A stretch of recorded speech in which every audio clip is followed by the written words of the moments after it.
مسلم league نون کے صدر نواز شریف نے کہا کہ بانی پی ٹی آئی اکیلے مجرم نہیں، انہیں لانے والے اس سے بڑے مجرم ہیں، ان کا بھی برابر کا حساب ہونا چاہیے۔ دوسروں کو چور اور ڈاکو کہنے والے خود چور ثابت ہوئے۔ 2017 میں مسلم لیگ نون کی حکومت کی ترقی کی رفتار جاری رہتی تو آج دنیا میں ہمارا ایک مقام ہوتا۔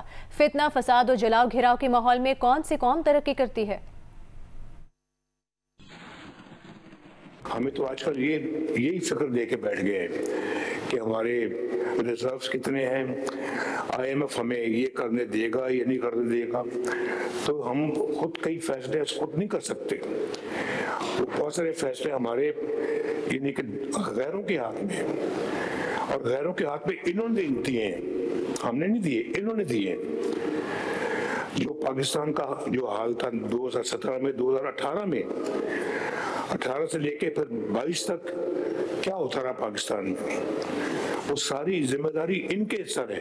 اب اللہ کے فضل و کرم سے دوبارہ سب چیزیں بحال کرنے کی کوشش ہو رہی ہے، اور میں یہ سمجھتا ہوں کہ یہ عمران خان صرف اکیلا مجرم نہیں تھا، اس کو لانے والے بھی اس سے بڑے مجرم تھے جو اس کو لے کے آئے، اور ان سے بھی پورا ان کا حساب لینا چاہیے۔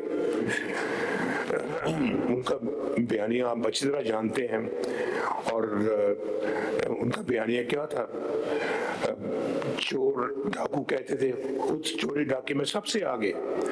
ساری داستانیں سامنے آ رہی ہیں، آپ کے پوری قوم کے سامنے آ رہی ہیں، اور پھر لڑائی جھگڑا، فتنہ، فساد، الزام تراشی، گرہبانوں کو پکڑتے تھے، جلا دو، مار دو، پکڑ لو۔ کیا اس طرح کے بیانیے میں قومیں ترقی کرتی ہیں؟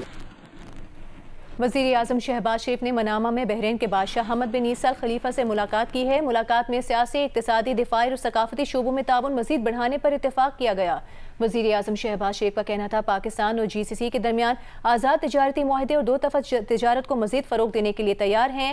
وزیر اعظم نے بحرینی سرمایہ کاروں کو ایس آئی ایف سی کے ذریعے پاکستان میں مختلف شعبوں میں سرمایہ کاری کی دعوت دی۔ دونوں رہنماؤں نے دفاعی شراکت داری کی اہمیت کا اعادہ کیا اور تکنیکی تربیت، لاجسٹکس، افرادی قوت اور دفاعی پیداوار میں تعاون کو مضبوط بنانے پر اتفاق کیا۔ بحرین کے بادشاہ نے وزیر اعظم شہباز شریف کو آرڈر آف بحرین پیش کیا۔ بحرین کی جانب سے عالمی سربراہان کو پیش کیا جانے والا یہ سب سے بڑا اعزاز ہے۔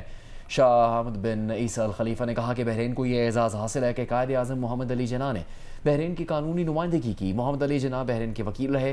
وزیر اعظم شہباز شریف نے بحرین کے ولی عہد شہزادہ سلمان بن حمد الخلیفہ سے بھی ملاقات کی۔ وزیر اعظم نے کراچی، گوادر اور خلیفہ بن سلمان پورٹ کے درمیان بندرگاہ سے بندرگاہ تک رابطے بڑھانے کی تجویز دی۔ کہا کہ پاکستان اور بحرین کے درمیان تجارت کو 3 سال میں $1 ارب تک لے جایا جائے گا۔ ملاقات میں دفاعی اور سیکیورٹی تعاون پر بھی تبادلہ خیال کیا گیا۔ دونوں فریقین نے تربیت، سائبر سیکیورٹی، دفاعی پیداوار اور معلومات کے تبادلے میں تعاون بڑھانے پر اتفاق کیا۔ قصر القضیبیہ پہنچنے پر وزیر اعظم کو گارڈ آف آنر پیش کیا گیا۔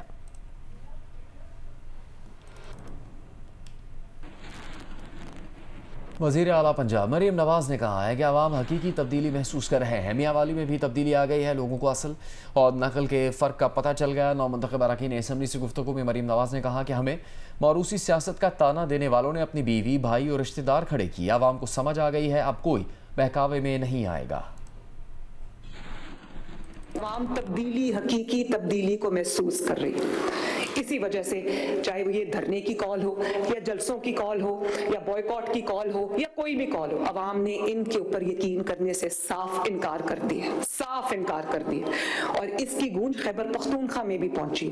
یہ جو آپ نے بیانیہ کہ آپ نے رٹ لگائی ہوئی تھی نا، آپ کے بیانیے سے اب لوگ بے وقوف بنتے ہیں۔ بیانیے کی سیاست جس طرح پٹی ہے اس دفعہ، وہ کتنی دیر بیانیہ چل جاتا ہے۔ ہمیں موروثی سیاست کا تانا دینے والوں نے ہر جگہ انہوں نے اپنے کینڈیڈیٹس کھڑے کیے، کہیں اپنی بیوی کھڑی کی، کسی نے کہیں اپنا بھائی کھڑا کیا، اپنا کزن کھڑا کیا، اپنا رشتہ دار کھڑا کیا، اور بڑی منافقت سے انہوں نے یہ فیصلہ کیا کہ اگر ہم الیکشن ہار گئے تو ہم کہیں گے ہم نے الیکشن کا بوائیکاٹ کیا۔ ہر دفعہ ہر کسی نے یہ کلیم کیا، سازشیوں کا ہر دفعہ ایک نیا گروپ آ جاتا ہے۔